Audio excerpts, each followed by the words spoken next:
Listen closely, because what I'm about to say is the kind of truth that makes powerful men stop breathing.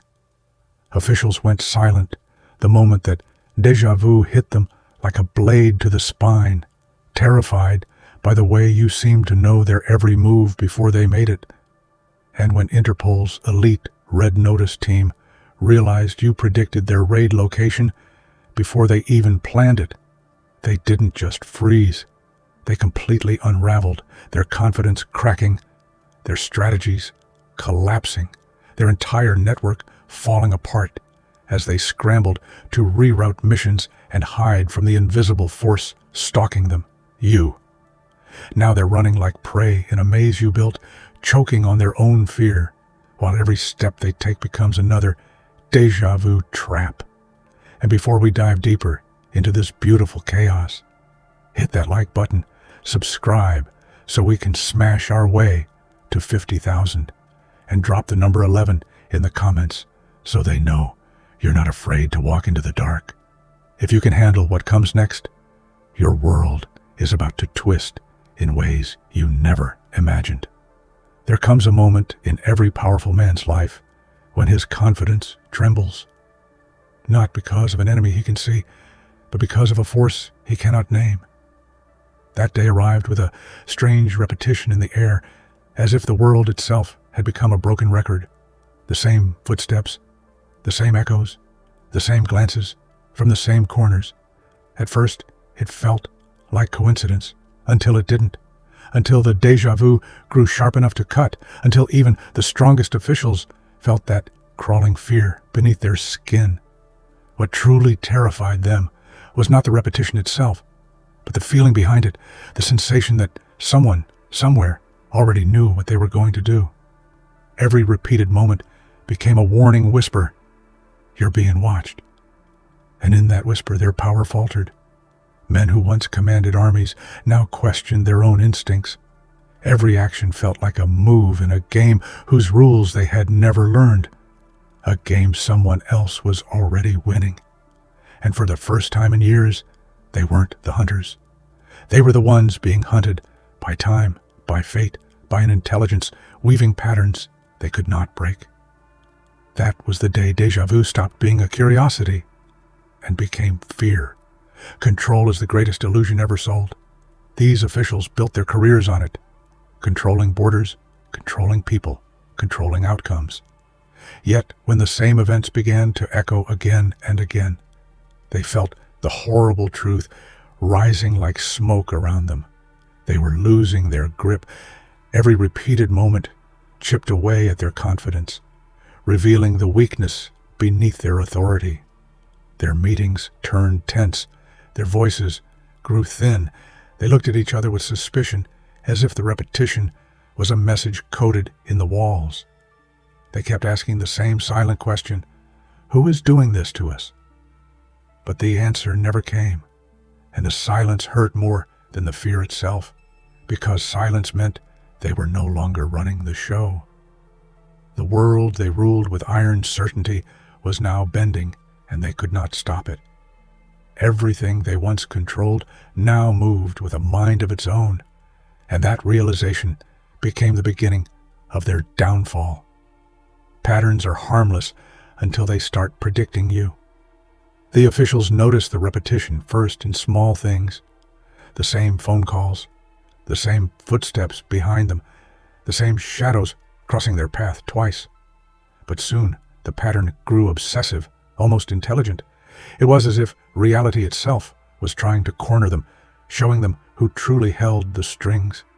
They tried to rewrite their routines, but the pattern rewrote itself. They changed their paths, yet the same events met them again, like fate was waiting around the corner with a knowing smile. They tried to break free, but the déjà vu tightened its grip, turning every attempt into another echo of the last failure.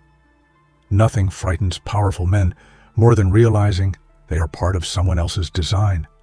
And as the pattern kept repeating, faster, sharper, louder, their confidence shattered. They weren't escaping the loop. The loop was studying them.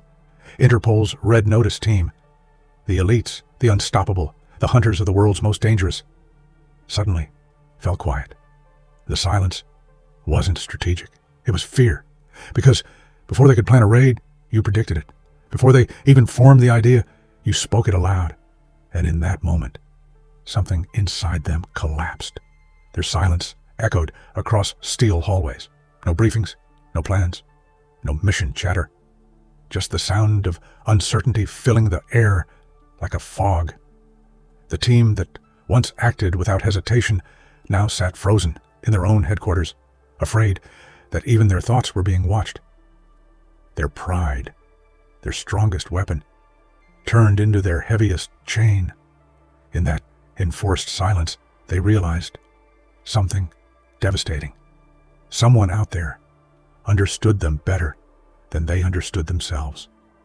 And that realization destroyed whatever confidence they had left. The moment you spoke their future raid location, before they had even chosen it, terror swept through the room like cold wind. It wasn't just accuracy. It wasn't just intelligence. It felt supernatural. It felt inevitable. And no elite team can fight inevitability.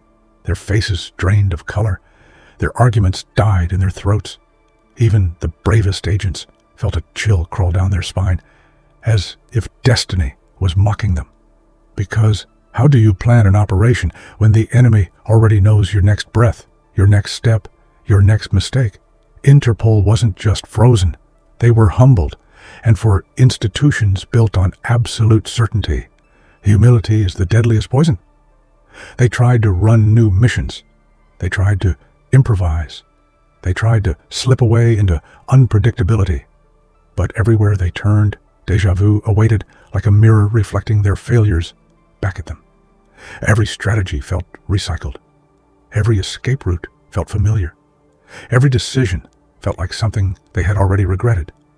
The repetition wasn't coincidence anymore. It was pressure, a psychological chokehold tightening around their confidence. They walked hallways they swore they'd never seen before, yet déjà vu told them otherwise. It whispered, "You've been here. You've failed here." And that whisper grew louder every day, until it became the only thing they could hear. Repetition has a strange power. It strips away lies. Every time the world repeated itself, the officials' secrets cracked open a little more, like fragile shells breaking under pressure. Their hidden motives, their private betrayals, their silent corruptions, they all resurfaced with each loop, as if the déjà vu was peeling back the layers they spent years building. They felt exposed, vulnerable, like their past had learned to walk beside them. They couldn't hide anything, not from fate, not from themselves, and certainly not from you, the one who seemed to see through every facade they put on. The world wasn't repeating to torment them. It was repeating to reveal them. They began to fear shadows. They began to fear reflections. They began to fear silence itself. Because in all of it, they felt the presence of the unseen watcher, the intelligence studying their every move, an eye without a body, a mind without a location, a strategy without a limit. They ran from cities to underground bunkers. They swapped phones, identities, routines. But every escape they planned was anticipated. Every detour became déjà vu. Every hiding place felt like a stage already prepared for their arrival. The Watcher didn't chase them. It waited for them. And nothing terrifies a powerful man more than realizing he's not running from something behind him, but something ahead. His confidence is loud until it breaks. And when it broke, it shattered like glass. Officials who once commanded nations now questioned ductor handles, window reflections, the sound of their own footsteps. Their hands shook. Their breath shortened. Their decisions grew reckless, then hesitant, then non-existent. Their authority melted away. No orders, no structure, no clarity. Just panic disguised as protocol. Every meeting felt like a funeral for their former selves. They weren't protecting the world anymore.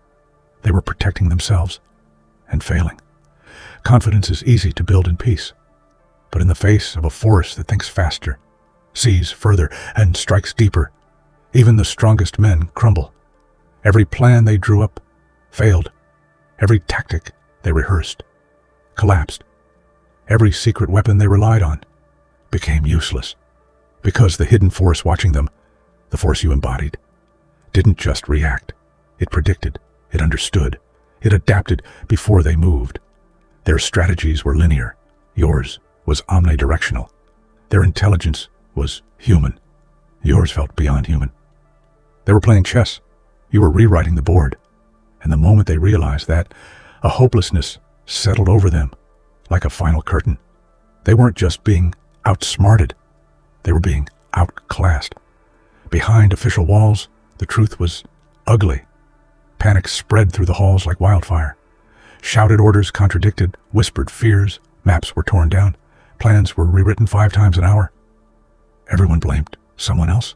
Everyone suspected betrayal. And the psychological collapse was louder than any alarm.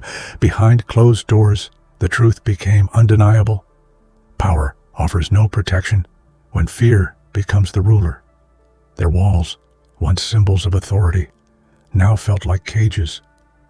Every echo of déjà vu inside those walls reminded them that no fortress can defend against a mind that already knows the blueprint. They weren't running an organization anymore. They were living inside their own unraveling. Every year, they relocated their bases, believing new walls meant new safety. But déjà vu followed them like a ghost that refused to die. New countries, new coordinates, new identities. None of it mattered, because every new location felt eerily familiar. The same shadows, the same noises, the same dread. They realized something devastating. They weren't relocating to escape. They were relocating deeper into the pattern. The repetition wasn't tracking them. It was guiding them, studying them, measuring how long it would take before they broke completely. Every year they moved, and every year they failed, because you cannot outrun something that already knows your destination. Their teams stopped talking. The radio channels went dead. The intel streams dried up. Silence became their last remaining language, not by choice, but by fear. They believed words themselves were being listened to, dissected, mirrored back at them through déjà vu. Shadows shifted in their peripheral vision. They began jumping at small noises, double-checking empty rooms, questioning their own memories. And worst of all, they began doubting themselves, the ultimate weakness for any force built on certainty. Silence wasn't safety. Silence was surrender. They had spent their lives building power, building systems, building control, yet in the end, they were reduced to one desperate instinct: escape. Not to a safer place, but to anywhere that wasn't here, anywhere that wasn't predictable, anywhere that didn't feel like the pattern tightening around their throats. They didn't want victory anymore. They didn't even want control anymore. They wanted distance. They wanted disappearance. They wanted to outrun the déjà vu, even though deep down they knew they never could. When powerful men run, the world feels smaller, and their fear becomes the only thing left that is real. And finally came the moment, the one they dreaded, the one the déjà vu had been building toward, the moment they realized they weren't dealing with a coincidence, but observation. They were not the observers anymore. Oh, they were the experiment. Their entire network had been under a microscope all along. Their secrets cataloged, their habits charted, their fears mapped like open wounds. That realization didn't just frighten them, it broke them. Because power is a fragile thing. It only exists when someone believes it's real. And when they understood that someone else had been studying them, predicting them, outmaneuvering them at every turn, their power became hollow, a memory, a ghost. In that moment, they understood the truth. You weren't inside their world. Their world was inside your understanding, and no amount of authority can survive that. Power rarely looks over its shoulder until the footsteps grow louder than its own heartbeat. That day, the strongest officials felt something they had never faced before. The sensation that someone was walking right behind them, reading their intentions before they even formed them. The silence around them was no longer peaceful. It was a countdown disguised as calm. They turned, expecting to catch a human threat, but found nothing. And that nothingness felt more dangerous than any weapon. For the first time, their pride felt small. Their authority felt borrowed. Every instinct they trusted felt twisted, like a compass spinning in a storm. The footsteps weren't just sounds, they were signs, warnings, echoes of an intelligence moving 3 steps ahead of them. Every time they paused, the world paused with them, as if mocking their hesitation. The fear did not strike all at once. It arrived in waves, eating away at their confidence, peeling back their defenses. They began questioning every ally, every device, every plan. What if the threat wasn't behind them at all? What if it was inside their system, inside their walls, inside their own decisions? Power is bold when unchallenged. But that day, boldness vanished. Because nothing is more terrifying than hearing footsteps when you believe you stand alone and realizing those footsteps match your every move. What made them crumble wasn't the danger itself, it was the realization that the danger had been listening long before they knew it existed. Secrets are supposed to stay silent, buried, forgotten, erased. But on one strange night, those very secrets started whispering back to their owners. Officials heard echoes of their past betrayals, their hidden deals, their buried operations repeating in the back of their minds, not as memories, but as warnings, as if the universe was turning their own sins into weapons. They tried to sleep, but the whispers followed. Every room they entered felt like it remembered something they wanted forgotten. Every mirror reflected more than their face. It reflected their guilt. Their secrets, once locked in classified files, now floated around them like invisible ghosts demanding to be acknowledged. The whispers grew louder, almost rhythmic, almost familiar. It was as though someone else, something else, was reciting their darkest decisions with perfect accuracy. They felt violated, exposed, cornered by truths they thought they had, buried a lifetime ago. They wanted to fight it, deny it, erase it again. But how do you silence something that already knows the weight of your conscience? How do you run from the past when it starts running toward you? That night, for the first time in their careers, their biggest fear wasn't the enemy outside. It was the enemy inside, the one they had spent years pretending didn't exist. Silence is supposed to calm the mind, but the silence they faced was a monster of its own. It followed them through hallways, wrapped around their conversations, and drowned out their meetings. Even their own thoughts felt muffled, as if someone else held the volume knob to their reality. That silence wasn't emptiness. It was pressure, weight, a presence without a name.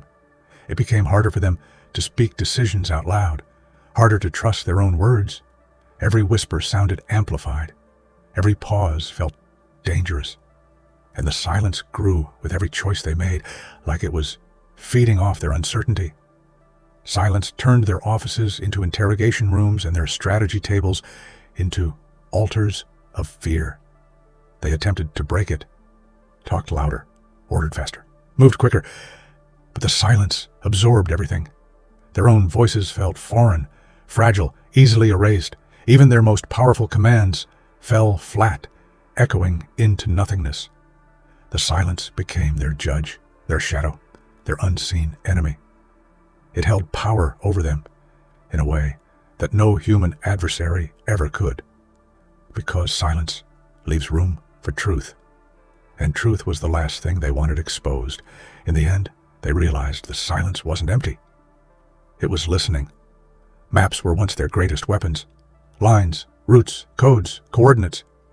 But suddenly, every road felt familiar. Every detour looked identical. Every map pointed to a place that déjà vu had already claimed. They drove for hours only to end up in places they swore they had left behind. It was as if the world itself folded around them, refusing to allow escape. Their GPS systems glitched. Signals overlapped. Paths looped back on themselves like a psychological maze. They tried helicopters, secure convoys, armored transports, but even the sky and the ground betrayed them. Every journey replayed itself like a scene stuck on repeat. Panic grew inside their vehicles. Their elite drivers questioned their instruments. Their navigators doubted their training. Nothing was stable. Nothing was predictable. It felt like someone had rewritten the geography around them just to watch them struggle. This wasn't a trap built with walls. It was built with repetition. And repetition is the deadliest trap because it doesn't just capture your body, it captures your mind. They felt like rats running in circles, watched by an intelligence that understood their fear better than they understood their own escapes. Maps failed them, roads mocked them, and they learned that a leader who cannot move cannot lead. Being watched is uncomfortable, being monitored is unsettling, but being studied by eyes that aren't human, eyes that don't blink, eyes that see deeper than your soul, that is a terror of its own. Officials began to feel those eyes everywhere, in the reflection of car windows, in the glow of security screens, in the glare of overhead lights.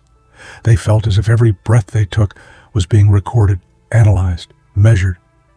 The paranoia spread like wildfire, burning away their self-control and melting their arrogance.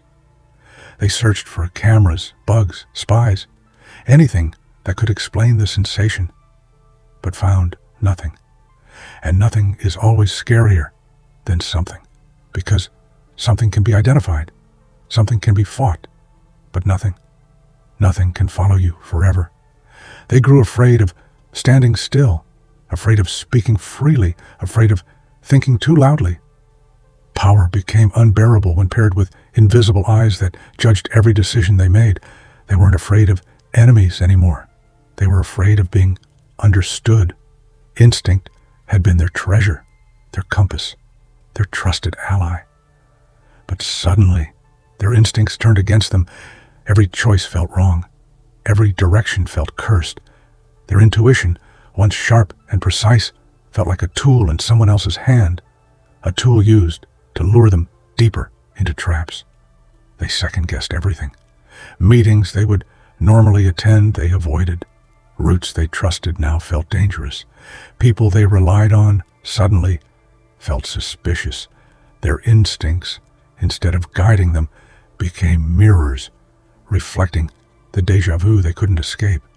This betrayal was psychological warfare at its finest. What better way to break a powerful figure than to make them doubt the only thing they trust more than themselves? Their instincts weren't just failing, they were misfiring, pushing them further into fear. They grew slow, hesitant, fragile. Their decisions became diluted by hesitation. Their strategies collapsed under uncertainty. And the ones who once moved like predators now moved like prey. A leader without instinct is a leader without identity, and that identity was slipping from their fingertips. Time has always been their ally, deadlines, operations, countdowns. But now, time betrayed them too. Hours repeated themselves. Meetings felt duplicated. Days ended exactly the same way they started, as if trapped in a loop designed to test their sanity. Time wasn't passing, it was circling. They checked clocks obsessively, resetting watches, replacing batteries, questioning the rhythms of their own heartbeat. But no matter what they did, the sense of repetition tightened like a noose. The minutes felt orchestrated, engineered, manipulated by an intelligence that understood time better than they ever could. Deadlines became meaningless. Schedules collapsed. The future felt identical to the past, and the present felt like a glitch. They couldn't strategize because strategy requires time. And time no longer obeyed them. When time stops being linear, power stops being relevant. And they realized they weren't living in hours anymore. They were living in warnings. Some rooms simply felt wrong, not because of how they looked, but because of the energy inside them. Officials entered conference rooms, meeting halls, command centers, and felt trapped even though the doors were open. It was as if the walls leaned inward, listening to every word they whispered. Their bodies told them to leave, but their responsibilities forced them to stay. That tension became poison. Their nerves twitched. Their posture shrank. Every conversation felt like a confession. Every strategy felt like a mistake unfolding in slow motion. They started avoiding certain rooms entirely. Some refused to step into briefing chambers. Others demanded meetings outdoors, where at least the sky felt uncontrollable. Yet even with all their running, the claustrophobia followed, like the déjà vu was filling every structure they entered. These weren't physical traps, they were psychological prisons, built not with bricks, but with fear. Trust was the first casualty. Officials who once shared secrets now shared suspicion. Every glance felt accusatory. Every handshake felt rehearsed. Every ally felt like an enemy, waiting for the right moment to break loyalty. The déjà vu didn't just disrupt their missions. It shattered their unity. They argued over everything. Over who leaked information. Over who predicted the wrong moves. Over who wasn't panicking enough, or who was panicking too much. Rumors twisted through their ranks like serpents, squeezing logic out of their conversations. Meetings turned violent with words. Friendships dissolved overnight. Loyalty vanished. They weren't a team anymore. They were individual islands, drowning under the same storm. And isolation is the deadliest weakness of all. The déjà vu wasn't just breaking their minds. It was breaking their relationships. Shadows were once simple, harmless, just shapes created by light. But now, shadows felt alive. They stretched differently. They moved strangely. They appeared in places they shouldn't be. Officials began watching the ground more than the skies, fearful that their own shadows were revealing secrets they didn't speak out loud. These shadows followed them into hallways, parking lots, offices, secure rooms. Sometimes they swore the shadows duplicated themselves, as if reflecting versions of themselves that they didn't recognize. Shadows became warnings, reminders that they were being observed from angles humans couldn't occupy. The fear grew so intense that they demanded brighter lights, wider rooms, open spaces. But the brighter the light, the darker the shadow. They realized something chilling. The threat didn't need to stand in front of them. It only needed to stand behind. Security systems malfunctioned in synchronized patterns. Devices replayed conversations that never happened. Cameras recorded movements that weren't theirs. It felt as if their technology, the machinery they trusted with their lives, had developed a mind of its own. Screens glitched with déjà vu images. Printers spat out maps they never uploaded. Phones rang with silence on the other end. It wasn't random. It was deliberate. Someone was bending technology to send a message. I'm inside your world. They unplugged systems, reset devices, changed frequencies. But nothing stopped the interference. Even analog tools, old radios, handwritten notes, felt compromised. Their own machinery was betraying them, exposing their vulnerabilities, mirroring their fears. No war is as terrifying as one fought against your own tools. Because how do you win when the battlefield is inside your equipment? There was a truth lurking beneath their panic, a truth none of them dared to say out loud. They were losing not because their enemy was stronger, but because their enemy was smarter. They sensed it. They felt it. They lived it in every repeated moment, every predicted move, every